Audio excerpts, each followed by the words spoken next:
Bonjour les filles, alors on se retrouve aujourd'hui pour une nouvelle vidéo pendant laquelle je vais vous montrer des exercices qui vont vous faire travailler toujours le haut du corps sans sollicitation trop forte des bras. On va aussi travailler un peu le cardio et puis notre bas de corps sans encore une fois utiliser nos bras. Alors cette série d'exercices elle s'adresse à des femmes qui viennent juste de se faire opérer ou à des femmes qui attendent leur opération ou qui ont été opérées il y a un petit moment. Alors en fait, selon le moment où vous en êtes par rapport à votre opération, je vais vous proposer des variantes. Alors je tiens à préciser que je ne suis pas coach, j'ai reçu aucune formation. En fait, ce que moi je vous propose à chaque fois dans mes vidéos, c'est des petites choses que moi je faisais suite à ma mastectomie. Donc tout ça c'était fait en accord avec mon kiné qui trouvait que c'était pas si mal. Donc voilà, j'avais envie de partager avec vous. Donc je suis pas pro, rien du tout. Donc c'est juste un petit partage de conseils. Et c'est vrai que si vous avez aussi des exercices, si vous êtes sportive, n'hésitez pas non plus sur la page à proposer des exercices, à faire des petites vidéos ou donner aussi des conseils. Alors, pour commencer, on va s'échauffer. Alors, pendant l'échauffement, je vais insérer les mouvements qui vont vous permettre de déverrouiller vos épaules et de bien mobiliser vos bras. Parce que c'est vrai que quand on a été opéré, on n'ose pas trop bouger. Alors qu'il faut continuer à bouger pour éviter d'ankyloser le bras du côté qui a été opéré. Alors on va commencer comme la dernière fois avec la tête. Droite. Gauche, on tire bien. 3, 4, on va faire ça 10 fois. Et celles qui sont un peu à l'aise, elles vont tirer un petit peu avec le bras opposé.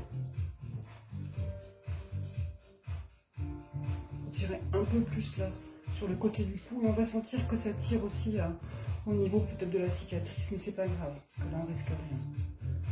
Je sais plus à combien on est. Allez, 10. Deuxième travail de routine en fait, parce qu'il faudrait le faire tous les jours. Je monte les épaules en inspirant et je vais descendre bien bas en soufflant. 2, 3, 4,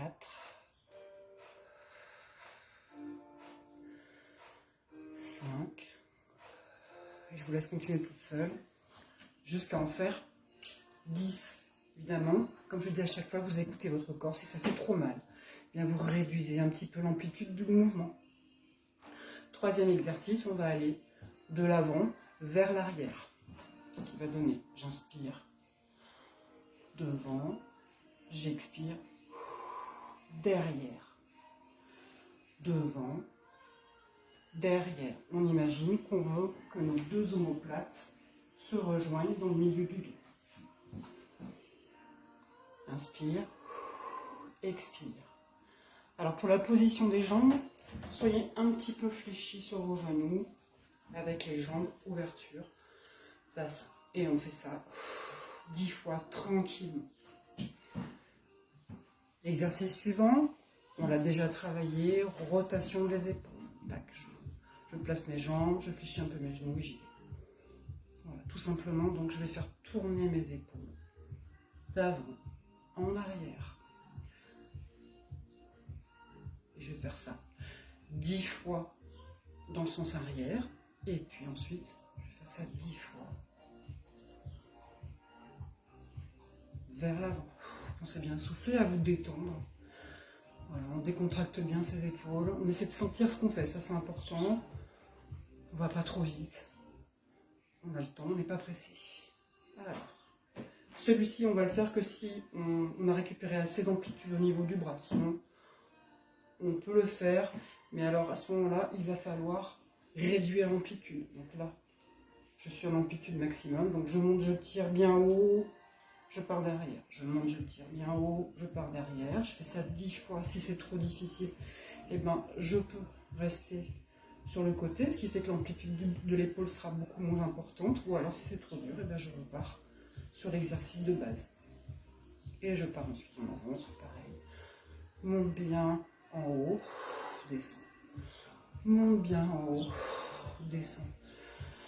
Inspire, expire. J'inspire à l'effort, j'expire quand je relâche. Donc pareil, la variante, si c'est trop dur, et si c'est encore trop dur, et bien je vais travailler juste avec l'épaule. Très bien. Ensuite, on va retravailler ce petit exercice qu'on avait fait à la première vidéo. Donc, je monte tranquillement jusqu'au niveau de la poitrine. Si je me sens bien, je vais essayer de monter un peu plus haut. Donc là, c'est vous qui allez évaluer la hauteur, en fait. Si ça fait trop mal, on reste à un niveau qui n'est pas trop douloureux. Si je me sens très bien, je vais monter jusqu'en haut. Et là, je vais retourner mes mains et tirer vers le haut. Attention, je ne monte pas mes épaules. J'essaie d'avoir les épaules basses. Je souffle. Souffle, inspire. Je détends bien mes épaules et je tire au maximum. Pas d'un coup, surtout. Je tire doucement et je redescends. Donc là, vous faites autant de fois que vous voulez, au rythme que vous voulez. Je monte. Peut-être que je pourrais m'arrêter ici, ici, ou alors tout va bien. Et puis je vais pouvoir monter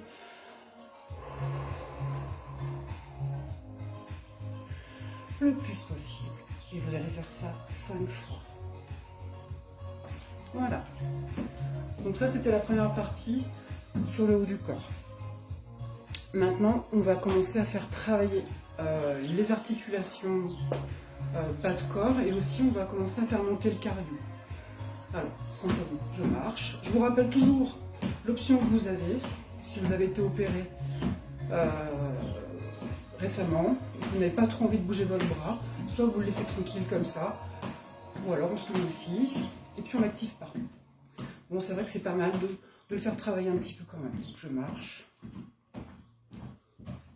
Alors je vais pas faire la longueur vraiment parce que sinon ça va durer trop de temps. Donc on marche. Après vous pouvez continuer un peu plus, faire pause et puis vous continuez et puis vous enchaînez après. Hop, et on va partir sur ce qu'on appelle les step touch. Vous vous rappelez, on l'a fait la dernière fois. Donc je rappelle toujours ici. J'immobilise le bras si je ne veux pas trop le bouger. Donc on va faire ça 10 fois.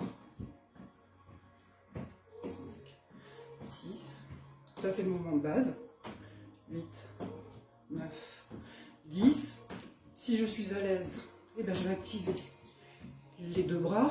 Mais sinon, j'en active qu'un seul.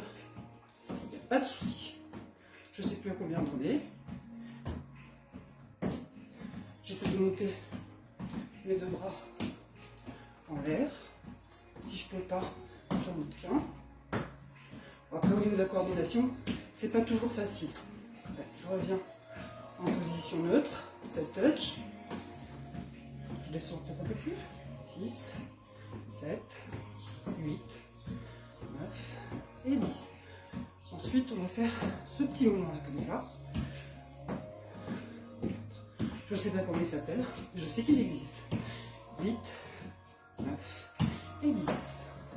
1, 2, 3, 4, 5, 6, 7, 8, 9 et 10. Rotation. 1, 2, 3, 4, 5, 6, 7, 8, 9 et 10. Et je reviens en position du début, neutre.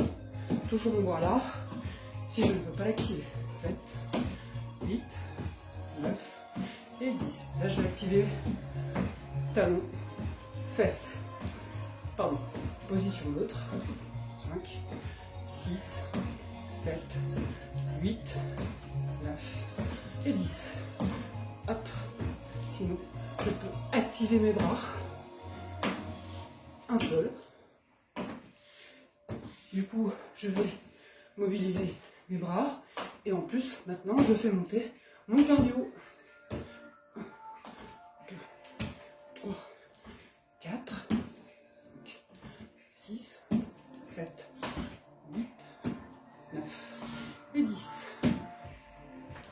respiration neutre. 3, 4, 5, 6, 7, 8, 9 et 10. Donc là, on a fait monter un peu le cardio. On a échauffé les genoux, on a échauffé les manches, on a échauffé les chevilles.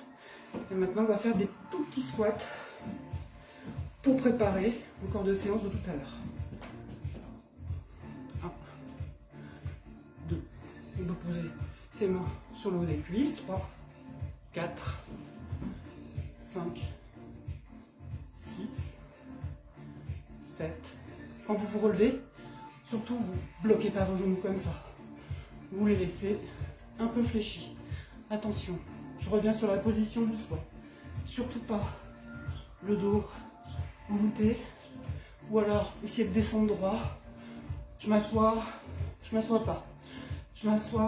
Je m'assois pas. Alors ça c'est la position neutre.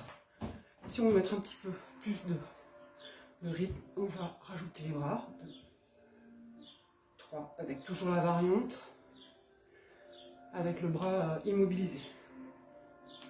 7, je craque de partout. 8, 9 et 10. Donc ça c'est l'échauffement. Je vous retrouve sur une deuxième vidéo pour faire le corps de séance. Profitez-en pour boire un coup.